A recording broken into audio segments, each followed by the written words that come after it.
બધા શિયાળ તો ભેગા થઈ અને બેસી ગયા, પણ એમને લાગ્યું કે આખો દિવસ તો આવી રીતે જાય નહીં આપણાથી, આખો દિવસ એની સામે ખાવાનું પડ્યું અને એની સામે બેહી રહેવાનું આમ જીભ લબ લબ લબ કરતા કેવું ચાલે.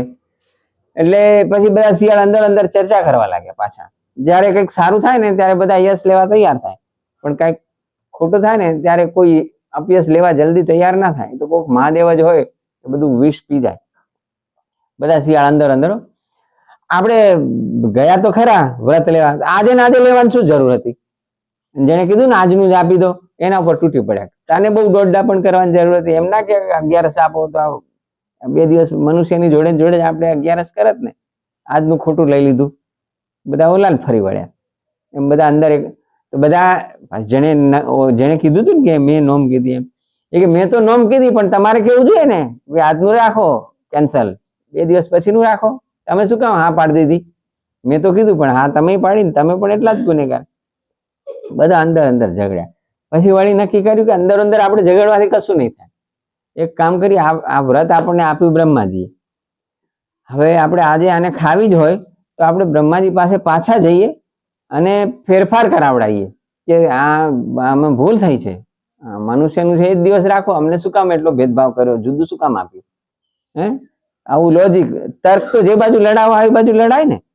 શંકરાચાર્ય લખ્યું છે કે તર્કો અપ્રતિષ્ઠા, તર્કને કિંમત ના આપો. એ તો જે બાજુ તમે લઈ જાઓ એ બાજુ લઈ જાય. 2 બાજુ કહેવત હોય કે નહીં? બોલે એના બોર વેચાય, ના બોલે આમાં 9 ગુણ. સાચું શું? 2 બાજુ તર્ક ચાલે કે ના ચાલે?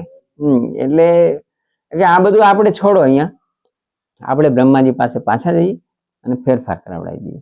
એટલે આપણે નવી દલીલ કરશું બ્રહ્માજી પાસે. તમે વ્રત આપ્યું એમાં પક્ષપાત તો ચાલુ જ રાખ્યો. મનુષ્યને એકાદશીનું આપ્યું, અમને નોમનું આપ્યું. 11 એટલે 2 આંકડા છે, નોમમાં એક જ આંકડો. આવું ના ચાલે. એ અમને 11 જ જોઈએ છે. બ્રહ્માજીને કહેવાનું નહીં કે ત્યાં ગાય પડી છે એટલે અમારે બદલવું છે.